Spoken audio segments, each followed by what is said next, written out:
Hi, welcome back to the basement. I'm Steve Lewis. You know, the 1970s was a great era for fads. You had mood rings, pet rocks, streaking, CB radios. One of the biggest fads of the 1970s, however, was the 1950s. Now, it seems like every era, there's always nostalgia for the decade before last. 20 years ago always seems like kind of an idyllic time, no matter what's going on. But in the 1970s, it seemed particularly acute. Now, this was probably because of all the societal changes that had taken place since the mid-60s. You had, the Vietnam War, of course, drug culture, Watergate. There had been a lot of a change and a lot of disturbing change to people. So in the early 70s, there was a real nostalgia for the 1950s, as reflected in the magazine that always caught the zeitgeist of the times, Mad, in its special from January 1972, the nostalgic Mad, reprinting things from Mad magazine in the 1950s. The nostalgia for the 50s was reflected in movies, in music, and in television. In 1973, there was a film released called Let the Good Times Roll. It wasn't a huge hit that was really heavily promoted on TV and really tapped into the 50s nostalgia.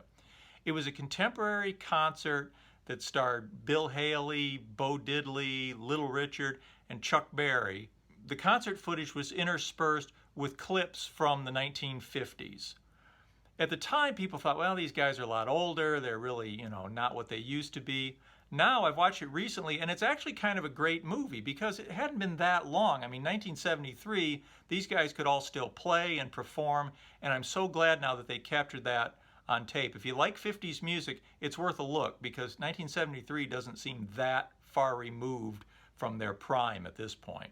The 1950s was, of course, reflected in things like Elton John's Crocodile Rock in late 1972. Even the album cover of Don't Shoot Me, which Crocodile Rock appeared on, certainly a nod to 1950s Americana. Around the same time, you had Johnny Rivers having a hit with Rockin' Pneumonia and Boogie Woogie Flu. You had Loggins and Messina having a hit with Your Mama Don't Dance and Your Daddy Don't Rock and Roll, which certainly very 50s flavored. That fall of 72, Chuck Berry and Rick Nelson both had their first hits in about 8 years. I mean, basically since the time the Beatles had arrived in America. Even the Beach Boys had alluded to 50s nostalgia in 1971 on the Surf's Up album with Bruce Johnston's Disney Girls. Of course, a lot of people have observed that the 60s, as we think of them in America, didn't really get started until 1964 when the Beatles arrived here. The Kennedy administration, the Kennedy years, have sort of been thought of as a coda to the 50s, that they owed more to the 50s than they did to the era that came later. So that was sort of part of the nostalgia for the 1950s. American Graffiti, of course, great film from 1972, asked the question, where were you in 62? Although they were really talking more about the cultural 1950s than they were about the 1960s. In 1974, there was also the film Lords of Flatbush, starring Henry Winkler and pre-Rocky Sylvester Stallone. In the summer of 1974, the English band First Class had their one hit with a song called Beach Baby. And although the band actually sounds more like the Raspberries, lyrically it was certainly Beach Boy-esque and harkened back to that era. That summer, Chicago recorded Harry Truman and Old Days, which would appear on Chicago 8 and become hits in the spring of 1975. So the times were rife for nostalgia. January 1974, the TV series Happy Days premiered and was an immediate hit with certainly the teenage set of which I was a part at the time. It wasn't just people who had lived through the 50s who enjoyed this stuff. Even people who didn't remember it really felt as if they had missed out on something. And Happy Days was a way to tap into that.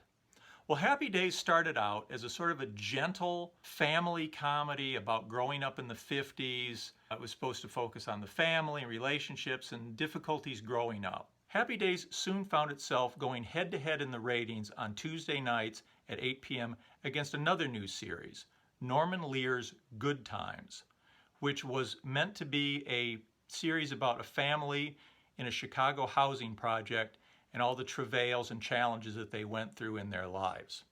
Now, both of these series changed radically from their initial vision due to the breakout popularity of one character.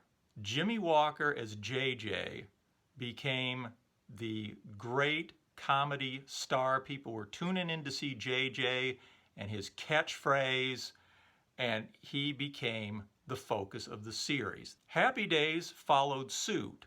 Soon you had Fonzie as the breakout star with his own series of catchphrases. The stars of Happy Days became big celebrities, not just Henry Winkler as Fonzie. You had Donnie Most making his own solo album. Fortunately, Henry Winkler did not record an album where he sang. In 1976, there's a very, very odd album called Fonzie's Favorites, which is a bunch of hit records from the 50s, along with a couple of sort of novelty knockoff records about Fonzie. Terrible, terrible thing, but it had a big picture of Fonzie on the front of it. I think most people thought it was Henry Winkler singing, but bad as it was probably better than Henry Winkler singing. So, unsurprisingly, the focus of the show soon changed away from the family and the 1950s, and Happy Days began to exist in this sort of never land where you could meet space aliens from the planet Orc, and where Fonzie, wearing a leather jacket, would water ski over a shark. It became a world unto itself, far from the original vision for the program. This wave of nostalgia for the pre-Beatle era was not lost on Capitol Records. In the summer of 1974, they released a 2-album set of pre-1966 Beach Boy hits titled Endless Summer. It was heavily promoted on television. There was a commercial with World War I era biplanes flying over the coast of California, pulling banners. It said Beach Boys' Endless Summer. Heavily promoted on TV. It was not a record that you bought through TV. It was a record that was available in the stores, which was great. You didn't have to call an 800 number or send a check. You could walk into a store and purchase Endless Summer, which I did. It was sort of, people saw that commercial and thought, you know, everybody ought to have a Beach Boy record in their collection. And this seemed like the one to have. It also was the Beach Boys' one and only #1 album. In the summer of 1974, this went to #1. Surfin' USA entered the top 40 again in the summer of 1974 based on the strength of Endless Summer. Now, it's a weird cover. I thought this was very odd when it came out, that though the songs on here are all pre-1966, the artwork is contemporary. The Beach Boys are shown in their contemporary look with, you know, longer hair and beards. They're not portrayed very well. The artist really didn't capture their look very well. I guess that's Mike, Al, and Brian. And then Dennis, and that's supposed to be Carl on the back. Inside, you've got, I think that's supposed to be, that's like some morph between Brian and Dennis, but I think it's supposed to be Brian. But anyway, it was odd to me that they did not put 1965 Beach Boys on the cover, although I think Capitol was very, very bright about this, because I'm not sure that as a teenager I would have purchased an album that had that type of look to it. As much as people had nostalgia for the sounds of the 50s and the attitudes of the 50s, people were not really going for the look of the 50s. Crew cuts were not coming back. Penny loafers were not coming back. Everybody wanted their long hair and their big bell bottoms and their big lapels and collars. Nobody was looking for the look of the 50s. So this was something that I could buy without embarrassment. I think Capitol was really on the right track with that. There was a poster included, kind of hearkening back to the TV commercials that were, you know, everywhere on you know, afternoon TV and late night TV. Kind of a pointless poster. I mean, but again, they've left the era very unspecified with that. The album is not a particularly great value. I noticed even at the time, there's only 5 songs per side. A lot of them are 2 minutes or less. They really did not pack this with a lot of hits. It really could have been a single album, and that was noticeable even in the day. However, it came out, it was a gigantic hit, the biggest thing that had happened in the Beach Boys' careers in many, many years. People were flocking to see the Beach Boys in concert, wanting to see the hits, and it set up a very strange dichotomy that dogged the Beach Boys for the rest of their careers, which was whether to continue to move forward artistically or just become an oldies band. That was the struggle set up by the release of Endless Summer. The Beach Boys hadn't put out an album of new music since 1973. There was a great desire for new Beach Boy product. In 1976, they finally released an album to follow up Endless Summer, 15 big ones. Half of the 14 songs on here are oldie cover versions.